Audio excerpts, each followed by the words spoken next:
Hey friends, I want to talk about my friend Ulysses, my dear old friend Ulysses, and a project that he did many years ago that had an impact on me, made a big impact on me, and still does, even though I don't actively use it anymore, in quite the same way, I suppose. But he made this software program called Keep in Touch.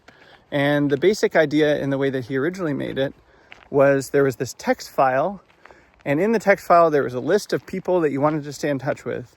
And associated with each name was the date that you had last contacted them and the interval or amount of days that you wanted to be in touch with them on average, just as a default rhythm. And so he had this list, and then I made it too. And I used this program. And this was when we were traveling in Asia together. I saw him using it, and I saw that he was keeping in touch with old friends and having good correspondences with them and developing those relationships. And I heard about how that was impacting him. I was like, yeah, I want to do that too. So I made a list of people I wanted to be in touch with, and some of it was my friends from high school, and some of it was my friends from college or tutors from St. John's or internet friends that I'd made. And I made the list, and I would just periodically send them emails because I was in Asia and I didn't have a phone at the time. So I was just emailing people and, family members as well, and would just send them an email and be like, hey, how's it going? And how are you? I'm thinking of you. And it could be really short. It could also be longer. Like I could write them the digital equivalent of a postcard or a letter. And I did a lot of emails back in the day, a lot of email correspondence, and I really loved those. Those are some good emails, and they make me happy to come across them. And it just came to be a habit that I had, or a rhythm of staying in touch with people. And also, if I thought of people, then I would message them. And the thing that the program would do with this text file is you'd give it this text file with all the names and when you'd last contacted them, which you had to update, and the interval, and then it would spit out a list of people that you might consider being in touch with, where it would be like, yeah, you haven't talked to Joe, you haven't talked to Sally, you haven't talked to Steve. And that doesn't mean you have to talk to Joe or Sally or Steve, but getting that list of people that I was sort of out of touch with would be like, oh yeah, it would be nice to send Joe an email, or it would be nice to send Sally a text message, or yeah, it has been a while since I've gotten on a Zoom call with Steve. And it's not like someone's making you be in touch with these people, but it would just sort of remind you like, hey, this is someone that you ostensibly want in your life that you are out of touch with by your own definition, and you might consider being in touch with them. And so I did that for, I probably used that program for 2-3 years back in the day, and just really developed the habit. I would keep in touch with people. And if I didn't feel like writing someone an email for whatever reason, then I wouldn't force myself. There was no one that was making me do this. It was just for me. But often it was a really nice reminder of like, oh yeah, I missed them. How are they doing? And, there's a lot of talk in this topic about the Dunbar number and 150 and whether you can remember to be in touch with people. And having infrastructure like this is really helpful for maintaining relationships beyond the Dunbar number, where like you can have theoretically a keep in touch list that's much, much longer than 150, and all these relationships that you're actually genuine connections with people. Have shared context, you've spent time together, you've built a real relationship, and then you can maintain that. And it's funny actually, at a certain point, because I was learning Clojure, I decided to program it myself in Clojure, and so I made my own version of the program and learned how to have like a command line interface for it, because Ulysses had made, maybe like a Java version or a Scala version originally. And so I made a Clojure version that compiled to Java and was a command line interface with the same, commands, but it was just a different underbelly, because I wanted to learn how to make it. But I used that program for 2, 3, 4 years, I'm not sure. And eventually I decided, you know what, I'm good for now. Like I'm going to pause on this. I feel like I learned what I needed to learn.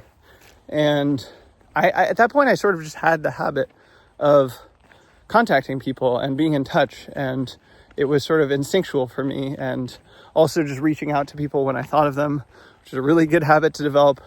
You find yourself having a dream about someone, or you think of them out of nowhere, or, you just wonder how they're doing, or you see something from them, then that's a good time to be in touch. And it can happen naturally without forcing it or having a software program that you run. But I found using this software program in this way that Ulysse made back in the day very useful. And it really helped me develop that habit.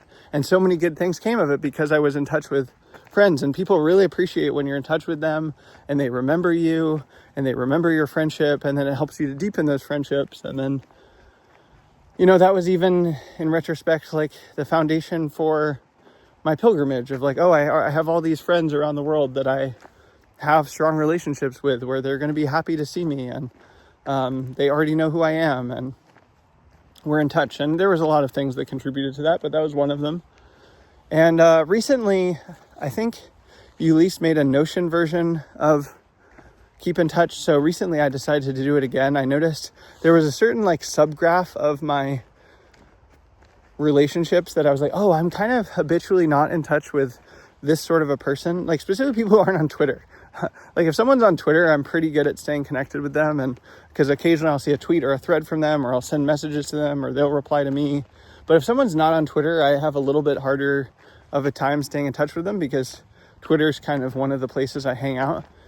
And if they're not on Twitter and they're also not good at keeping in touch with me, because some people are really good at keeping in touch and some people are not, then those relationships tend to fall by the wayside. But there are people who fit those criteria that I really value and want to stay connected to. So I recently decided to use the Notion version rather than the command line interface. And you could do it in any tool that you like.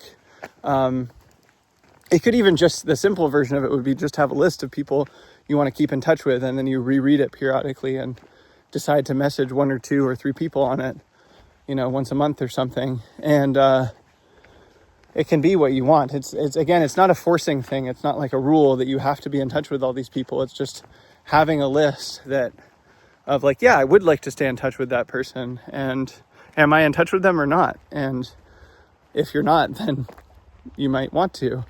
And but using the Notion version has been good, and I just check it, I don't know, once a month or something, and update it. I update the dates. And something that's helpful to know with this is at first for many years, I was like very literal about the day that I'd last contacted them.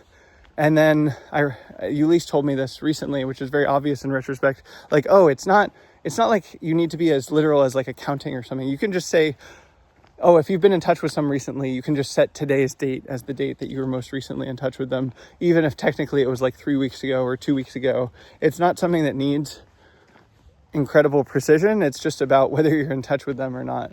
And if you're in touch with them, then you can use today's date as a simple date to enter, to make it really easy to keep track of who you're in touch with or not, if you're using this kind of a format for it.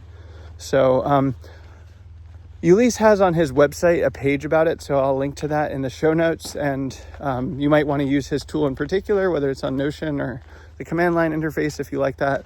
You can also just be inspired by this and keep in touch with people. That's really the point of it, is to know who you want to be in touch with and to keep in touch with them when you feel like it. Not in a forcey way, but just because you value those relationships. You want to know how they're doing. You want them to know how you're doing. You want to stay in touch. And that's the conditions for good consequences with friendships. So, that's my experience with Ulysses' program, Keep in Touch. And be curious to hear your thoughts about staying in touch with people or corresponding with people. Feel free to put them in the comments. Sending you love, friends. Take care.